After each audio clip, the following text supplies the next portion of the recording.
Welcome to the new academy. You know it's new, but it still has some of the things of old. Look, the menorah we brought with us from Pratt. We still have the magnificent gym campus in the 14 acres that our academy now occupies. Let's go inside and see what the school is all about. As we're walking, this plaza here has the same amount of space as Pratt, but it's a new kind of space. It's a space for kids to hang out, to take their bicycles to school, to have a soccer field for sports. Today, by the way, we have sports that include fencing, basketball, baseball, soccer, and all sorts of things, including cross country and all other opportunities available for our students. We're grateful for the Esformis family for having endowed this campus in memory of Mr. Philip Esformis, the patriarch of their family, and of course, to the Crown and Goodman families who have made so much available to our students and to our entire Jewish world. Let's go inside and see what it's like. Walking into the academy today is very different than in the old building, not only because of the security that exists, but also we wanted the sense of openness, being able to walk into this building and see people at work, see spaces where students can work together. You'll notice a number of fascinating things. One is the historical donor wall, where we brought with us and recreated every plaque that existed at 2828 West Pratt, because we want to recognize those donors. They made our school what we are today. This wall, of course, is our donor recognition wall, the people who made this project possible. Of course, at the top of the list is the JUF, the Jewish Federation of Metropolitan Chicago, and its centennial campaign, who guided us every step of the way throughout this process. The Crown, Goodman families, and then of course our other major donors, Rabbi and Mrs. Esformis, who we mentioned earlier, Keshet, which we are so proud to have as part of our campus, the Associated Talmud Torahs, and all of our other major donors. But it's not just the major donors who made this possible, but rather it includes all of the people who gave of their time and their effort to make sure that we would have a new home here in Skokie. The first structure we meet is the Beit Midrash. This is the outside. We'll take you inside in a few minutes. And this is one of the fun things we did when we were building the building, because this woodwork is actually the barcode for Shema. Imagine these being black and the background white. You'd scan it and it would give you the Kriyat Shema. Walking into the grand open area of the Commons, this is a space that's available for students to study, to hang out, to work together. Oh, over here is the Beit Midrash model. Many of you from Pratt will remember it. We brought it over. It's the only duplicate of the Holy Land Hotel model anywhere in the world. And we're going to walk right through this space itself. It's an open space. It's a space where students can eat, can learn together, where they can just hang out. But it's also a space, by the way, where they can recharge their iPads, because every student, when they come into the academy, receives the technology to allow them to be full participants in the 21st century. So there are charging stations all over the school. As we move through the Learning Commons, we're moving right into the cafeteria, but we are passing by academic services. All of the services for students today are off of the core of the building itself. Whether it's academic services for students who have different learning styles, whether it's therapeutic services, social work, college guidance, and of course, down the hall over here, one of the few hallways in our school is the art and the music rooms. This is the cafeteria of the academy, and it flows into the rest of the building. But it's also a space where students can grab and go something to nosh, where we have an espresso bar, which we call cappuccino for them, and where even they have the different meals each day. As we move out of the Commons, we're going to be entering into an area of the school that we refer to as the Humanities. Ivrit, Tanakh, English, history, psychology, foreign languages, all take place in this section of the building. Of course, we're passing by the locker bay. These are the girls' lockers. They used to be on the first floor of the old academy. One of the special things in our new building is the fact that all of the teachers have office spaces, because teachers move from classrooms just as students move from classrooms. Larger classrooms for larger classes, smaller classrooms, smaller classrooms for more intimate environments. We're moving into the English and history teacher office space. And so every teacher has their own desk space. Every teacher is available to be able to work with one another.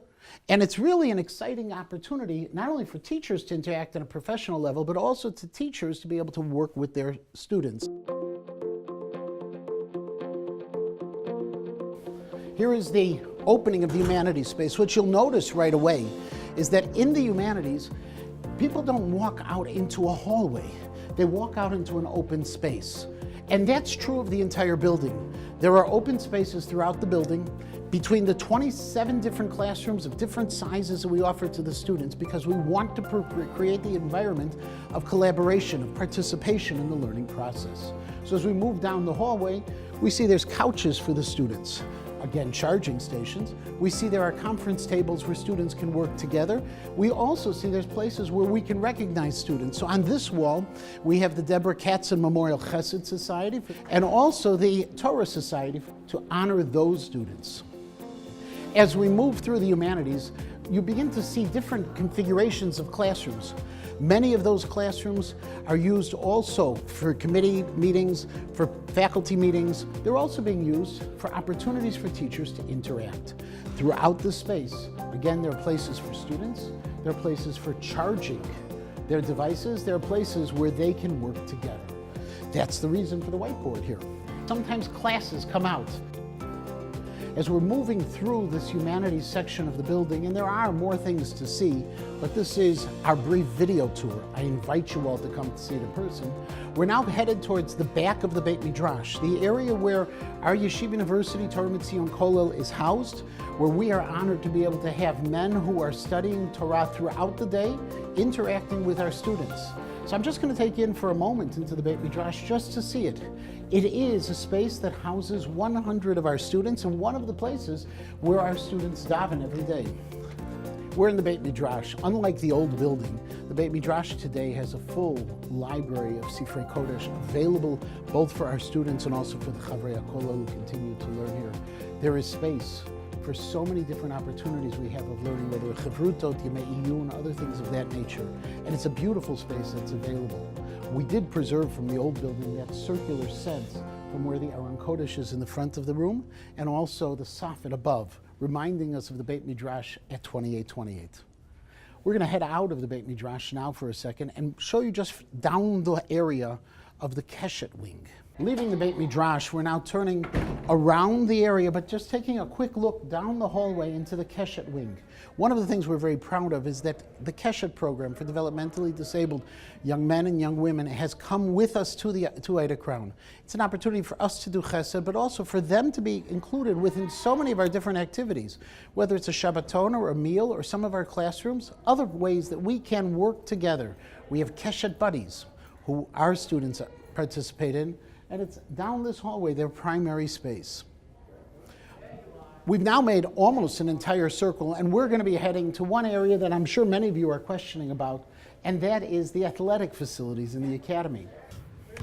So one of the things that sometimes surprises me in the gym is all of a sudden we discover some of our faculty playing with some of our students in a free period. That's what's happening now. A little different, this gym. It's 10,000 square feet in size. Bleachers seat 400 when they're open, but this space also converts to the place we have our school dinner. We can seat 500 people around in a dinner. We can also seat more than 1,100 people at our graduation, which takes place here in the gym. Off of the gym, there is a workout room that's available both for faculty and for students. And we also have, in addition to that, a full wrestling gym that's available for practice for our wrestling team. We're walking out from the gym and through the boys' locker bay. The boys' locker bay also has those same large lockers like they had on the girls' side, just a little bit of a different configuration. This is the space also where the locker rooms themselves lead into, and also the space where you find the easiest access to the wrestling gym. Let's walk quickly now and go to the next section of the building, the math science wing, which houses both math, science, Talmud and Torah Sheba'al Peh, and as I mentioned earlier, also the offices of the Math and Science Department and the Talmud and the Torah Sheba'al Peh department. First thing, while we're walking there, just to give you a little bit of the details, this building is 92,000 square feet. It was constructed by one of the largest construction companies in the world, Lend-Lease, and it's also a building that is meant to house 350 students of the Ida Crown, which we hope to be able to have soon within the academy itself. To the right, to my right, you'll notice a mosaic on the wall. This was actually an art project that was done last year by our sophomores. The sophomores in art and also the sophomores in the math department came together to be able to create this beautiful piece of work that's here hanging on the walls. You'll notice here the commons area.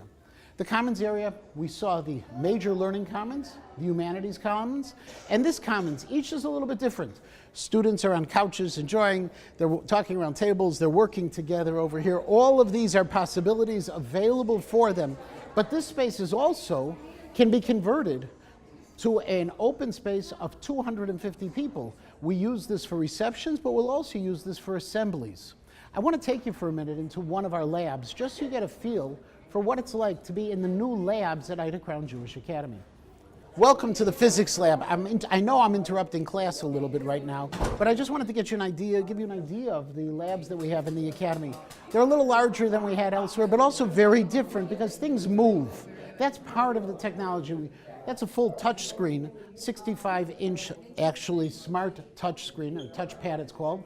And the beauty of this is it allows teachers not only to display information, but also to share that information from the internet with the students and from the students to one another. Remember, they all have their own iPads, their own devices. Technology is everywhere. By the way, they're doing some modeling right now on roller coasters. Later in the year, they're going to go to an amusement park, and at the amusement park, they'll be wearing vests that are going to be measuring velocity and altitude and creating for them data that they'll then upload to their laptops and be able to manipulate to see how all of those different factors impact different aspects of natural life and of obviously the physical world.